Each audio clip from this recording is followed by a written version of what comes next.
Vous écoutez Radio Lomé, il est 12h30.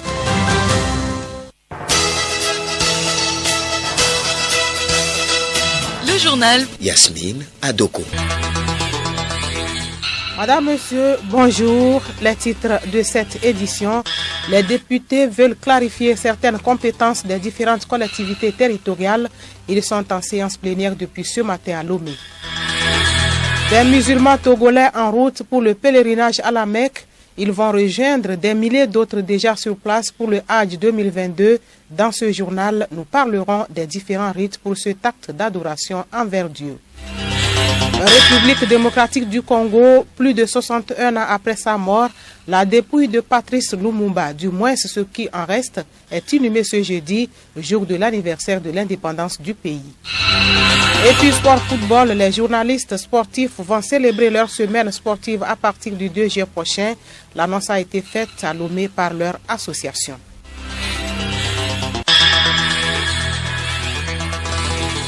radiolomé.tg. Bienvenue à tous. D'abord, allons à l'Assemblée nationale où deux projets de loi relatifs à la décentralisation, aux libertés locales et au fonctionnement du district du Grand Lomé sont en étude aujourd'hui. C'est pour le compte de la 11e session plénière de la première session ordinaire.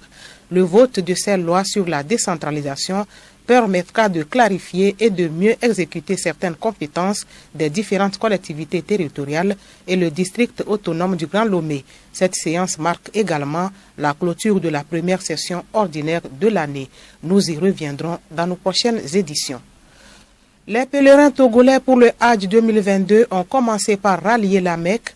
La première vague de 366 fidèles musulmans a pris le vol ce jeudi à l'aéroport international Gnassingbé-Yadema. Ce premier groupe a été salué à son départ par le ministre de la Sécurité Yark Damhan qui leur a prodigué d'utiles conseils et souhaité un bon séjour sur la terre sainte de l'islam au nom du gouvernement. Les pèlerins ont voyagé par deux vols, 340 par vol spécial et 26 en régulier. Le Hajj de cette année intervient après 2 ans de suspension liée à la Covid-19. Il bénéficie d'un appui financier de la part du chef de l'État au profit de chaque pèlerin. Le pèlerinage à la Mecque est donc le 5e pilier de l'islam. Il s'effectue dans le mois lunaire Zul-Hijja, à condition qu'on ait les moyens selon les préceptes de l'islam. Les différents rites du pèlerinage, c'est avec vous, Bénédicte Kanda. Parmi les rites du pèlerinage figure en premier lieu la sacralisation qui voudrait que le pèlerin ait une intention ferme pour le pèlerinage. Ensuite, la présence du pèlerin à Arafat jusqu'au coucher du soleil, faire le tawaf autour de la Kaaba, l'antique maison, passer une nuit à Muzdalifa, de même que des nuits à Mina les jours de l'Aïd, le jet des cailloux. Il existe d'autres rites que le pèlerin observe pour avoir les mérites du Hajj recommandé. Bon Hajj à tous les pèlerins. Les contaminations au coronavirus deviennent permanentes et progressives ces derniers temps.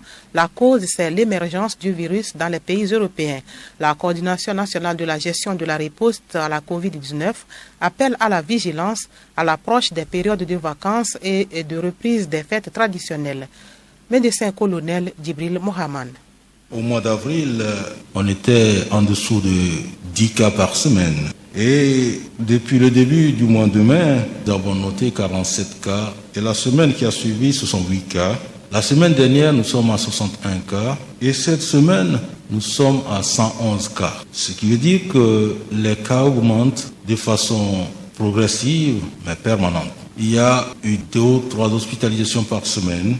Et que cette semaine, nous avons noté 2 décès. Habituellement, ces cas concernent le plus souvent le Grand Lomé. Mais ces dernières semaines, il y a les préfectures de l'intérieur qui sont touchées. Il y a un cas dans la préfecture de Tchaougo, un cas dans la préfecture de Kloto, 3 cas dans le Vaud, un cas dans le lac et puis un cas dans la préfecture de Logou. Or, dès qu'il y a un cas, ce cas se multiplie.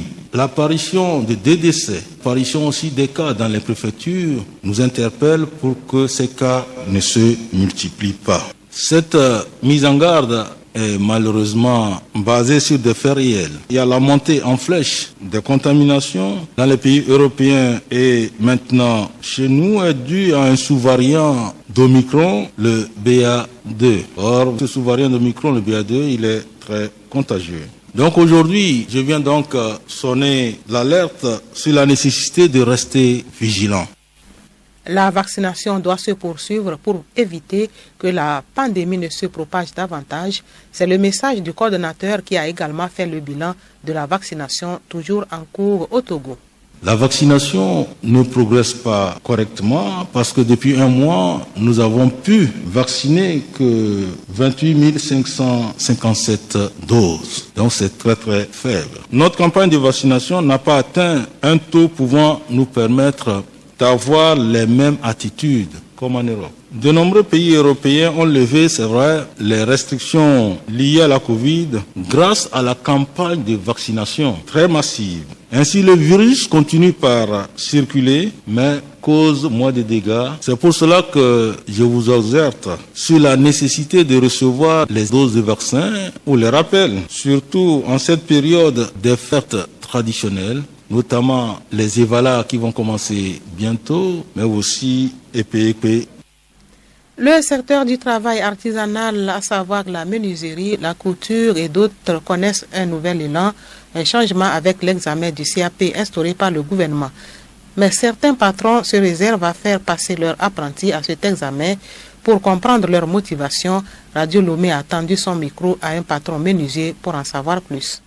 Bonjour mon frère. Bonjour. Apparemment, vos apprentis, vous ne les faites pas passer le CAP. Pourquoi? Apparemment, on n'a pas le temps. On est coincé par les travaux, les commandes. Il n'y a pratiquement pas le temps.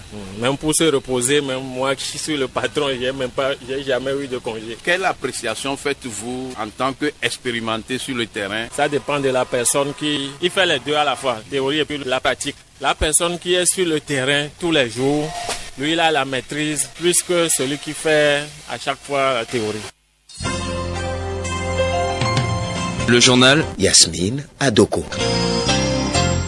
À l'étranger, le Conseil de sécurité des Nations Unies a décidé hier de proroger d'1 an le mandat de la mission multidimensionnelle intégrée des Nations Unies pour la stabilisation au Mali MINUSMA. Le texte a été adopté par 13 voix pour et 2 abstentions, celles de la Chine et de la Russie.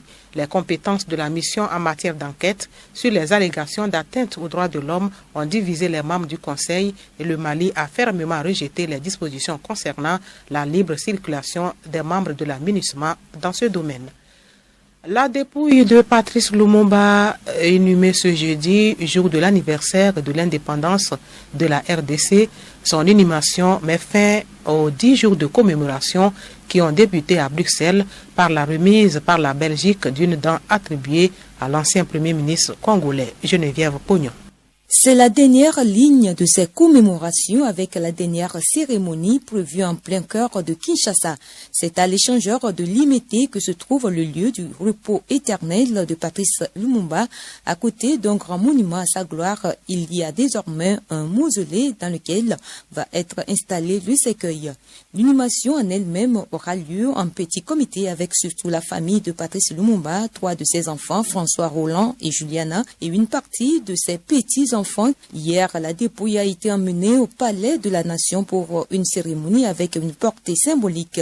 C'est dans cette salle, il y a presque 62 ans, jour pour jour, que Patrice Lumumba a tenu un discours qui est rentré dans l'histoire. Une prise de parole le jour de l'indépendance du pays, dans laquelle il avait fustigé le colonisateur devant un roi des Belges médusé.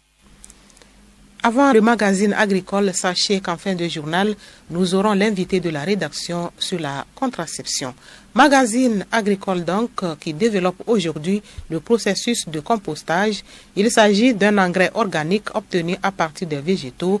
L'ingénieur agronome Baglima Dadjo en parle avec Odette Pira. Pour réussir votre compost, vous devez superposer des couches de 20 à 30 cm de matière organique. Il s'agit d'alterner les déchets humides riches en azote avec une décomposition rapide, puis les déchets secs riches en carbone dont la décomposition est plus lente. Dadjo Bagilma, ingénieur agronome à l'ICAT. De la formation du tas, on alterne la composition des couches 20 à 30 cm en apportant du micotrier. On apporte les matières carbonées, les matières azotées, on ajoute le micotrier. Et déjà à 1,2 mètres du tas du compost, on peut arrêter et on couvre le tas avec les plastiques. Les sacs en plastique, afin d'y maintenir une température de 50 degrés ou plus. Il faut retourner le tas qui est constitué tous les 2 à 3 jours. Ceci pour accélérer le compostage. En utilisant la paille de riz et en retournant le substrat toutes les 72 heures ou plus, le compost sera prêt au bout d'1 à 2 mois. Mais de façon générale, en fonction de la nature des substrats utilisés, la durée moyenne du compost se situe entre 1 et 3 mois. Il faut veiller à ne pas utiliser du compost non mûr, au risque de brûler les plants. Jeudi prochain, nous parlerons de comment apporter le compost.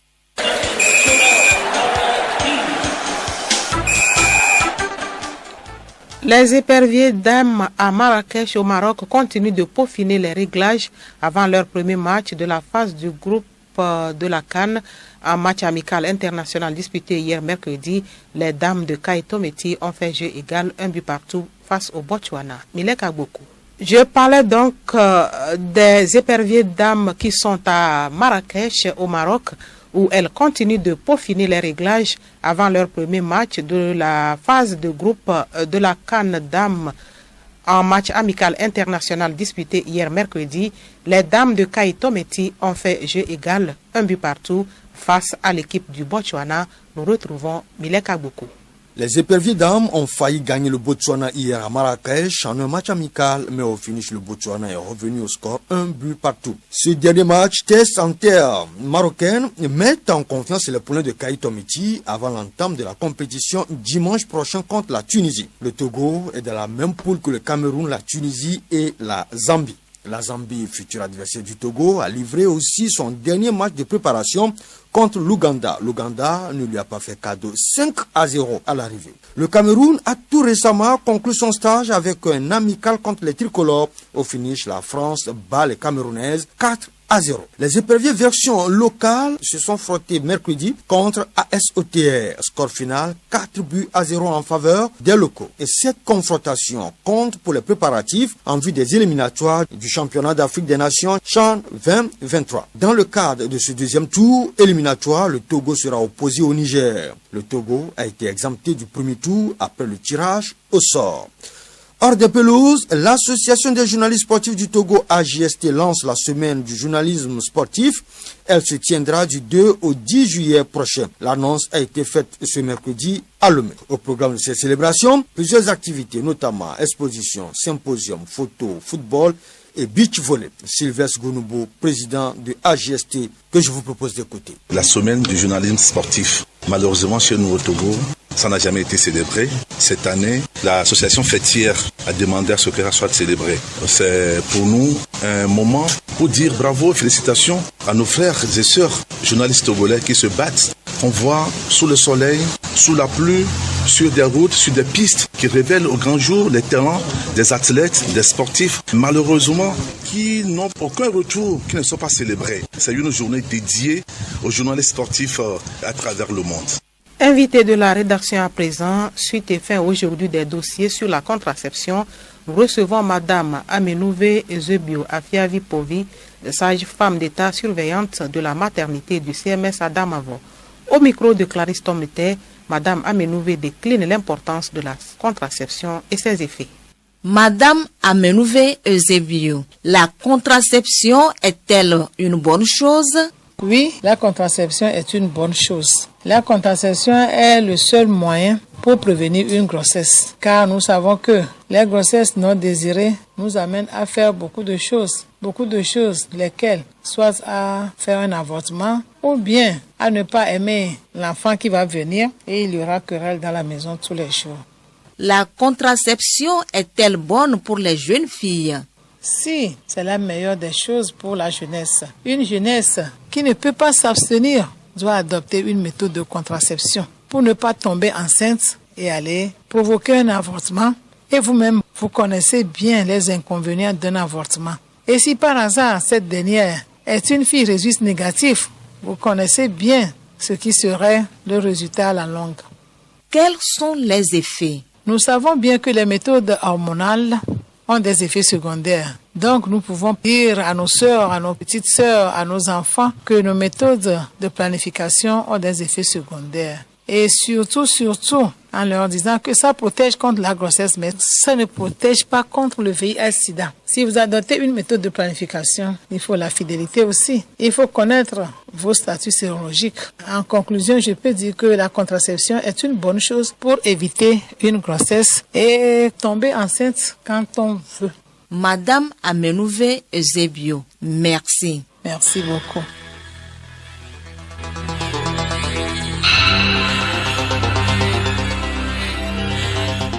C'est la fin de ce journal. La principale information du jour, c'est le départ de musulmans togolais pour le pèlerinage à la Mecque.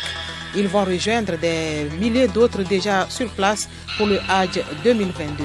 Merci d'avoir suivi le journal.